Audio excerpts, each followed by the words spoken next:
छठी, सातवीं, आठवीं की किताबें देख लीजिए, सिर्फ आठवीं की किताब में ही मंदिर तोड़ने का जिक्र है। मैं ये बात बहुत बारी बोल चुकी हूं।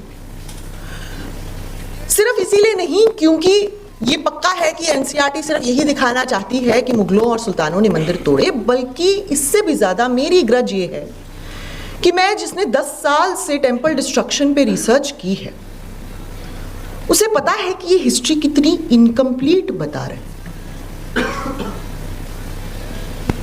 क्योंकि सिर्फ क्लास 8 में ये लिखा हुआ है कि सिर्फ धर्म के नाम पे, आइकॉनोक्लाज्म के नाम पे मंदिर टूटे, ये बिल्कुल गलत है। मंदिर तोड़ने का इतिहास बहुत पुराना रह चुका है, और जब शुरू हुआ था तब उसके बहुत रीजंस थे, पॉलिटिकल, फाइनेंशियल। तो जब मराठों का चैप्टर आता है, उन्होंने हटा दिया कि सबसे ज्यादा मराठों ने लूटपाट मचाई है। आप मंदिर देख लीजिए, श्रृंगेरी मठ मंदिर 1790 से 92 के बीच में परशुराम भाऊ की फोर्सेस जाती हैं और श्रृंगेरी मठ मंदिर को तोड़ देती हैं। वहां शारदंबा का इतना बड़ा आइडल है सरस्वती का, उसको तोड़ देती हैं। और वहां से कम से कम भी 60 लाख रुपीस, उस समय 60 लाख की लूट ले जाते हैं। फिर उसके बाद एक लेटर जाता है मराठा पेशवा से कि आपने क्या कर दिया, आप तो पैसे वापस कीजिए, पर वो पैसे वापस नहीं होते। कौन करता है पैसे वापस? टीपू सुल्तान। टीपू सुल्तान बनाता है वो मंदिर दोबारा, शारदंबा का टाइटल दोबारा, शारदंबा का आइडल दोबारा। बाकायदा लेटर में लिखा है सच्चिदानंद भारती को, जो उस समय के जगत गुरु थे श्रृंगेरी मठ के। ये सब हटा दिया। उससे पहले 1770 से 1772 के बीच में कुडली स्वामी मठ को लूटा गया मराठों द्वारा, वो भी हटा दिया। मेलुकोटे के मंदिर जला दिए गए आयरन के लिए, वो भी हटा दिया गया। फाइनेंशियल रीजन से तो बहुत मंदिर लूटे गए हैं, क्योंकि, और ये बहुत जरूरी है बच्चों को जानना, कि मंदिर जैसा आज आप समझते हैं उस समय वैसा नहीं था। इकोनॉमिक इंस्टीट्यूशन है, बहुत पैसा आता है, टैक्सेस लगाते हैं मंदिर मार्केट्स लगाते हैं, हार्ट्स लगाते हैं, उससे पैसे कमाते हैं। वो सारा पैसा मंदिरों को काफी ल्यूक्रेटिव बनाता है किंग्स के लिए, तो वो उसको लूटते हैं। लेकिन ये सब नहीं बताएंगे। पॉलिटिकल रीजन से बहुत मंदिर टूटे हैं। बड़ा ये इंटरेस्टिंग एग्जाम्पल है, कश्मीर से ही आता है काल्हान की राजतरंगिनी में। 8th सेंचुरी के रूलर हैं ललितादित्य। ललितादित्य का जब गौड़ के, बंगाल के राजा से फाइट होती है और वो गौड़ के राजा को हरा देते हैं, तो वो उसे एज अ प्रिजनर कश्मीर जाते हैं और एज अ श्योरिटी प्लेज करते हैं विष्णु के आइडल पे कि मैं इन्हें हार्म नहीं करूंगा। परिहासपुरा के वो विष्णु हैं। फिर उसके बाद वो वहां जाके गौड़ के राजा को मार देते हैं। तो अब गौड़ की जो प्रजा है, जब उनको ये पता लगता है, तो वो तो ऑब्वियसली बहुत ही अपसेट हो जाते हैं एंड वो एक प्लान बनाते हैं कि हम कश्मीर जाके उसी आइडल को तोड़ देंगे जिसपे इन्होंने प्लेज किया था कि ये गौड़ के राजा को प्रोटेक्शन देंगे, सिक्योरिटी देंगे, मेक श्योर करेंगे कि ये इनके साथ कुछ गलत ना हो। वो जाते हैं, लेकिन उन्हें उस मंदिर में एंट्री नहीं मिलती है, तो विष्णु रामास्वामी के आइडल को तोड़कर आते हैं।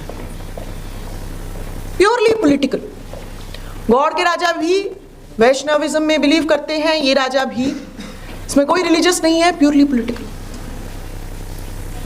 पर रिलीजियस रीजन से भी मंदिर टूटे हैं। प्रॉब्लम यह है कि एनसीईआरटी को लगता है कि सिर्फ मुसलमानों ने ही रिलीजियस रीजन से मंदिर तोड़े हैं। नहीं, कश्मीर से हमें बहुत अच्छा एग्जाम्पल आता है क्षेमगुप्त का, जिसने पूरे के पूरे जयेंद्र विहार को जला दिया। कश्मीर का राजा काल्हान की राजतरंगिनी में है, 9th-10th सेंचुरी के रूलर हैं वो। क्यों? क्योंकि उनके डामर अंदर छिपे थे। फिर उसके बाद बुद्ध की मूर्ति को तोड़कर अपने नए मंदिर में लगाया, शिव का मंदिर क्षेम गौरीश्वर, उसकी नींव में लगाया। Clear idea of conquest. उससे भी पहले शशांक, गौड़ के रूलर, बंगाल के रूलर,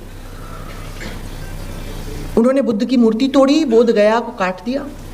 कितनी टेक्स्ट हैं संस्कृत से पहले ह्यूनसांग की खुद की टेक्स्ट जो ये बात को हमारे तक लाती है, हमको बताती है कि कैसे शशांक ने ये स्वेयर किया था कि वो बुद्धिज्म को खत्म कर देंगे। तो ऐसा बहुत है। फिर उसके बाद अगर आप 7 से 10 सेंचुरी तक देखें तो 300 साल की हिस्ट्री है जहां साउथ में भक्ति मूवमेंट के आने से Jainism became an easy target. कितने Jain rock cut cave temples हैं जो कन्वर्ट हुए शैव टेम्पल में। आप अपार, संबंदार, सुंदरार, ये जो नयनार सेंट्स हैं, इनको पढ़ेंगे तो they spew a lot of bile against Jains. बहुत कुछ खराब खराब बोलते हैं वो जैन के खिलाफ। लेकिन एनसीईआरटी ये सब नहीं बताना चाहती है। टेम्पल डिस्ट्रक्शन की हिस्ट्री जानबूझ के इनकम्प्लीट, जानबूझ के कम्युनल, क्योंकि कहना है कि analytical capabilities, but actually analytical capabilities दे दी तो बच्चे को तो पता लग जाएगा कि आप ब्लेटेंट कम्युनलिज्म फैला रहे हैं, कि टेम्पल डिस्ट्रक्शन का सिर्फ रिलीजन से ही वास्ता नहीं है और सिर्फ सुल्तानों और मुगलों ने ही मंदिर नहीं तोड़े। इससे भी ज्यादा इंपॉर्टेंट एक चीज जो वो बोलते हैं, बड़ी इंटरेस्टिंग है, aims to prepare students to engage constructively with the opportunities and challenges of the 21st century. दो challenges हैं 21st century के, कास्ट डिस्क्रिमिनेशन और कम्युनलिज्म। दोनों ही हटा दिए एनसीईआरटी ने। अगर आप बारीकी से, और ये बड़ी समझदारी से काम हो रहा है, अगर आप बारीकी से क्लास 6 को, क्लास 7, क्लास 8 की किताबों को पढ़ेंगे तो वर्ड कास्ट को रिप्लेस करके सोशल रियलिटीज कर दिया गया। कास्ट एक बड़ा ही स्पेसिफिक और यूनिक सिस्टम है सब कॉन्टिनेंट का। ऋग्वेद के टाइम से लेके अब तक अनचैलेंज चलता ही आ रहा है। चैलेंजेस हुए हैं बट कोई भी ऑब्लिटरेट नहीं कर पाया कास्ट सिस्टम को। और भी ज्यादा जरूरी हो जाना चाहिए कि हर बच्चे को पता हो कि ये कितना डेंजरस और कितना इंसिडियस इंस्टीट्यूशन है और इससे कितनी डिस्क्रिमिनेशन फैलती है। लेकिन आपने जानबूझ के कास्ट वर्ड डिलीट कर दिया। अनटचेबिलिटी की जो रेफरेंस है क्लास 6 में वो हटा दी गई है। वर्ना सिस्टम की रेफरेंसेस हटा दी गई। वर्ना सिस्टम में जो डिस्क्रिमिनेशन इनहेरेंट है वो हटा दी गई। फिर उसके बाद बिरसा मुंडा, जो कि बहुत बड़े स्वतंत्रता के सेनानी थे, रेवोल्यूशनरी थे, उन्होंने हिंदू लैंडलॉर्ड्स के खिलाफ भी ऑपोजिशन की थी। हिंदू लैंडलॉर्ड्स डिलीट कर दिया गया है एनसीईआरटी से। सिर्फ बताया गया है कि उनकी ऑपोजिशन थी क्रिश्चियन मिशनरीज से, क्योंकि वो तो एजेंडा में फिट होता है। पर हिंदुइज्म और हिंदू लैंडलॉर्ड्स के खिलाफ थी, वो एजेंडा में फिट नहीं होता, तो हम वो डिलीट कर देंगे। फिर उसके बाद रायट्स हटा दिए। गोधरा 2002 के रायट्स हटा दिए। बाबरी मस्जिद का डिमोलिशन की हिस्ट्री हटा दी। उसके बाद के रायट्स हटा दिए। क्यों? जब पूछा गया दिनेश साकलानी जी से, जो एनसीईआरटी के हेड हैं, तो उन्होंने कहा कि हमें पॉजिटिव सिटीजन्स बनाने हैं, नेगेटिव डिप्रेस्ड सिटीजन्स नहीं। अगर आप जान जाएंगे कि इंडिया में बड़ा सांप्रदायिकता फैली है, कम्युनलिज्म फैली है, तो इससे आप नेगेटिव सिटीजन बन जाएंगे। क्योंकि एनसीईआरटी के मन में यह है कि अगर एक स्टूडेंट खुद से पढ़ेगा, खुद से समझेगा, फैक्ट्स समझेगा, तो क्वेश्चंस पूछेगा, डेमोक्रेसी, सेक्युलरिज्म के मायने समझेगा, सरकारों से कल जाके क्वेश्चन पूछेगा। तो इसीलिए ये सब हटाना बहुत जरूरी है। उसको समझ आ जाएगा कि गोधरा राइट्स क्यों हुए, बाबरी मस्जिद की पॉलिटिक्स में कौन सी पार्टी का हाथ है, ये सब। कल को वो तो बड़ा समझदार बन जाएगा। तो समझदार जो सिटीजन है वो नेगेटिव सिटीजन है, वो डिप्रेस्ड सिटीजन होगा। ये डिप्रेस्ड, देखिए क्या हो रहा है। और जो बेवकूफ स्टूडेंट है वो पॉजिटिव स्टूडेंट है, उसके पास क्रिटिकल एनालिसिस की एबिलिटीज नहीं है। और ये सब कैसे आएगा क्रिटिकल एनालिसिस, जब आप फैक्ट्स परोसेंगे, फैक्ट्स ही हटा दिए। अब आर्यन माइग्रेशन तो बेसिस है इस सरकार का, हिंदुत्व के आइडियोलॉजी का।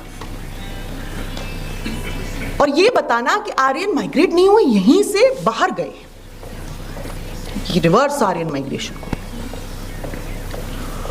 पर जेनेटिक स्टडीज तो उल्टा कहती हैं कि तो ईरान से आए यहां, तो उन्होंने क्या किया कि जेनेटिक स्टडी को ही मैनिपुलेट कर दिया। एनसीईआरटी की क्लास 12th में सेल में जो स्टडी हुई है उसको रिपोर्ट तो किया गया है, लेकिन कहा गया है कि ये स्टडी प्रूव करती है कि आर्यन जो थे वो यहां से बाहर गए। अरे नहीं, कहां से प्रूव करती है ऐसा?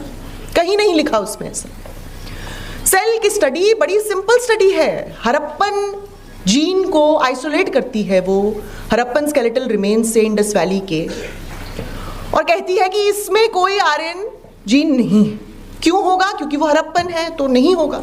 इससे प्रूव होता है कि हड़प्पन जीन अलग है, आर्यन जीन अलग है।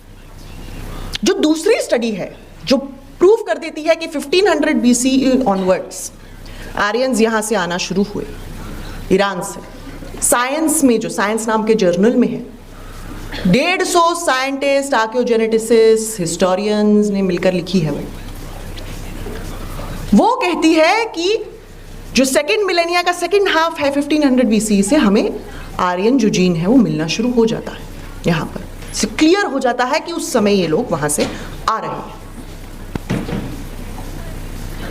पर ये स्टडी का कोई तो जिक्र ही नहीं है एनसीईआरटी में, सिर्फ सेल वाली है, और उसका भी एकदम निहायती मैनिपुलेटेड वर्जन, ऑल्ट फैक्ट्स जिसे कहते हैं कि आर्यन माइग्रेशन तो सिर्फ एक थ्योरी है, कि ये भी थ्योरी है कि यहां से आर्यंस गए, और देखिए इसके लिए जेनेटिक स्टडी।